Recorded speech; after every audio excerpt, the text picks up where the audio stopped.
महंगाई 6 दहाइयों की कम तरीन सतह 0.7% पर है। कीमतों की निगरानी के लिए इदारा जाती इस्लाहात ला रहे हैं ताकि महंगाई में कमी के समरात आम आदमी तक पहुँचे। वज़ीर ख़जाना मोहम्मद औरंगज़ेब की प्रेस कॉन्फ्रेंस, बोले मुल्क में मुआशी इस्तेहकाम आ चुका, अब इसे पायदार इस्तेहकाम में बदलना है। हम सबको साथ लेकर चलना चाहते हैं। रवां साल टैक्स रेवेन्यू में 32.5% इजाफा हुआ। ताजरों से 413 अरब रुपए हासिल किए। नए टैक्स फाइलर से 105 अरब रुपए जमा हुए। जून तक टैक्स टू GDP की शरह 10.6% हासिल कर लेंगे। निजकारी का अमल तेज़ी से जारी है। वज़ीर ख़ारजा का गोश्तवारे जमा करवाने का सिस्टम आसान करने का आज़म। कहा लोग पेचीदा निज़ाम की वजह से टैक्स नेट में नहीं आना चाहते। सिस्टम को आसान बनाएंगे ताकि घर बैठे भी जमा करवाए जा सकें। वज़ीर ख़जाना ने IMF वफ़द आने की तरदीद कर दी। कहा बजट की तैयारी जारी है। IMF का कोई वफ़द नहीं आया, मई में आएगा। वज़ीर ख़जाना ने ईद उल फितर पर 870 अरब रुपए की खरीदारी होने का भी बता दिया। कैनाल्स के मामले पर सिंध और पंजाब में लफ्जी जंग। वजीर इत्तलात पंजाब अस्मा बुखारी का कहना है पीपल्स पार्टी नहरों के मामले पर सियासत कर रही है, जो अफसोसनाक है। जलसों में खड़े होकर बोलने से मसाइल का हल नहीं निकल सकता। बिलावल भुट्टो को विफाक के साथ बैठकर बात करनी चाहिए। कैनाल्स का मामला डॉक्यूमेंटेड है, सदर ममलकत ने दस्तखत किए हैं। मजीद बोली अली अमीन गंडापुर की वजारत आला खतरे में है। उनके अपने वज़रा खुले आम करप्शन के इल्जामात लगा रहे हैं। इस फसादी पार्टी को मुल्क की तरक्की अच्छी नहीं लगी, मगर पाकिस्तान को आगे बढ़ाना है।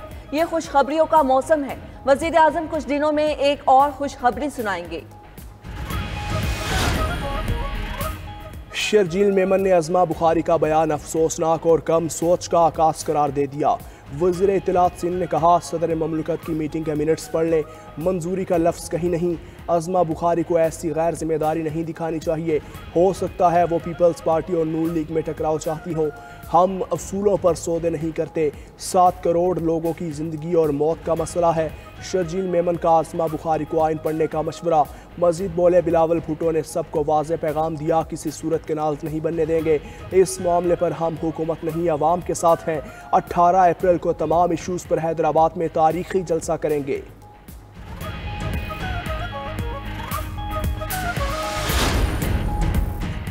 PTI में इख्तिलाफात संगीन हो गए। असद कैसर और वजीर आला अली अमीन गंडापुर आमने सामने। असद कैसर का मरकजी क़यादत से वजीर आला अली अमीन गंडापुर के बयान की मुकम्मल तहकीकात का मुतालबा। कहा अली अमीन गंडापुर के बयान पर बानी PTI का मौक़िफ़ सामने लाया जाए।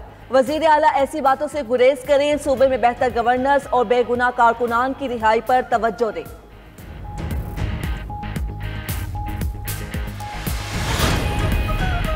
बानी PTI की 9 मई जलाओ घेराव के मुकदमात में जमानत की दरख्वास्तें समात के लिए मुकर्रर। लाहौर हाई कोर्ट का 2 रुकनी बेंच 10 अप्रैल को समात करेगा। बेंच में जस्टिस सैयद शहबाज रिजवी और जस्टिस तारिक सलीम शेख शामिल। बानी PTI ने 9 मई के 8 मुकदमात में जमानत की दरख्वास्तें दायर कर रखी हैं।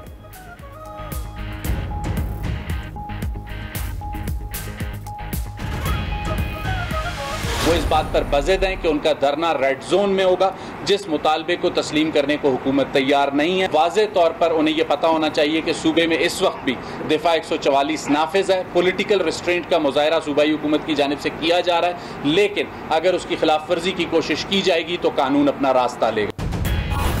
बलोचिस्तान हुकूमत का कोयटा में दफा 144 की खिलाफ वर्जी पर कार्रवाई का इंदिया। तर्जुमान बलोचिस्तान हुकूमत शाहिद रिंद का कहना है किसी को भी रेड जोन में एहतजाज की इजाज़त नहीं दी जा सकती।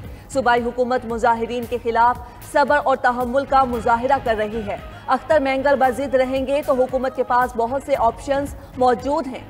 दोनों अतराफ से लचक दिखाने की ज़रूरत है। मुज़ाकरात के 2 दौर हो चुके, अब भी मुज़ाकरात से मामलात हल करने की कोशिश की जा रही है। अदालतें किसी को रिलीफ फ्राहम करें तो सूबाई हुकूमत को कोई एतराज़ नहीं होगा।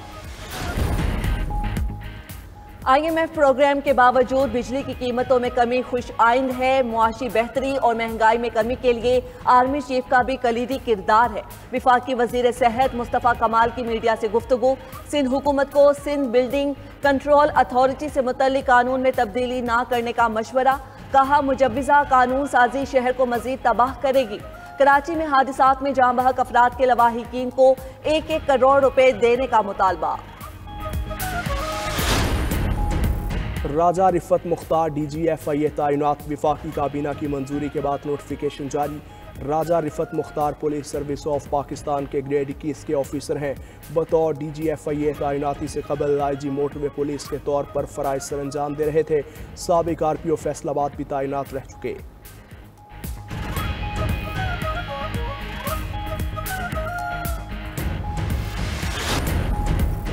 ट्रंप की टैरिफ जंग से आलमी स्टॉक मार्केट्स में शदीद मंदी, 6.6 खरब डॉलर्स का नुकसान। अमरीकी, यूरोपीय और एशियाई स्टॉक मार्केट में कारोबारी हफ्ते के आखिरी रोज बदतरीन मंदी रही। अमरीकी स्टॉक मार्केट भी मनफी असरात से ना निकल सकी।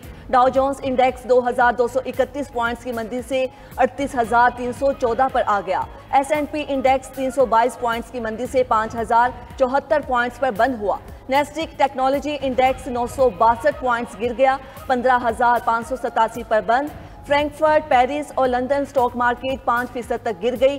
Shanghai, Tokyo, Hong Kong stock market में 3% तक मंदी रिकॉर्ड। आलमी मार्केट में खाम तेल के निर्ख 4 साल की कम तरीन सतह पर। अमरीकी खाम तेल $5 कमी से $62 फी बैरल का हो गया। क्रिप्टो करेंसीज की कदर में इजाफा देखा गया। तिजारती जंग में चीन का जवाबी वार, अमरीकी मसनूआत पर भारी टैरिफ आयद। 10 अप्रैल से अमरीकी अशिया पर 34% इजाफी टैरिफ लगाने का ऐलान। अब 11 अमरीकी कंपनीज को गैर मोतबर इदारों की फहरिस्त में शामिल किया गया। चीन ने 7 नायाब मादनियात की बरामदात पर भी सख्त पाबंदियां आयद कर दी। अमरीकी चिकन की दरामद पर भी पाबंदी आयद। अमरीकी सदर ट्रंप ने रद्द-ए-अमल में कहा, चीन ने घबराहट में गलत कदम उठाया। यही एक ऐसी चीज़ है जो चीन बर्दाश्त नहीं कर सकता।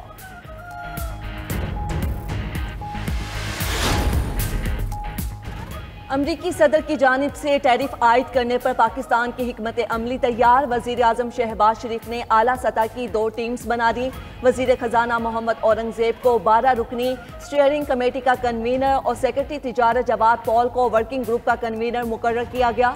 दोनों टीम्स अमरीका के साथ इजाफी टैरिफ के मामले पर मुज़ाकरात करेंगी। 29% इजाफी टैरिफ आयद करने के फैसले पर नजरसानी का मुतालबा किया जाएगा। सदर Lahore chamber of commerce Abu Zarshad कहते हैं, टैरिफ से सिर्फ पाकिस्तान ही नहीं अमरीका का भी नुकसान होगा। अजाले के लिए हुकूमत पाकिस्तान को अफ्रीका और रूस में नई मंडियां तलाश करनी चाहिए।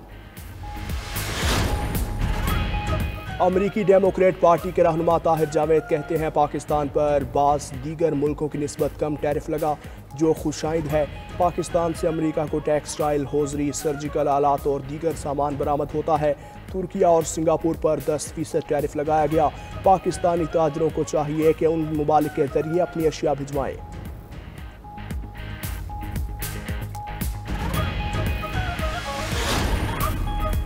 अमरीकी सदर ने टिकटॉक की फरोख्त की डेडलाइन में 75 रोज की तोसी कर दी। चीनी ऐप मकामी शख्स या कंपनी को फरोख्त करने की डेडलाइन का आज आखिरी रोज था। खबर एजेंसी के मुताबिक चीनी हुकूमत की मंजूरी ना होना टिकटॉक की फरोख्त में बड़ी रुकावट है।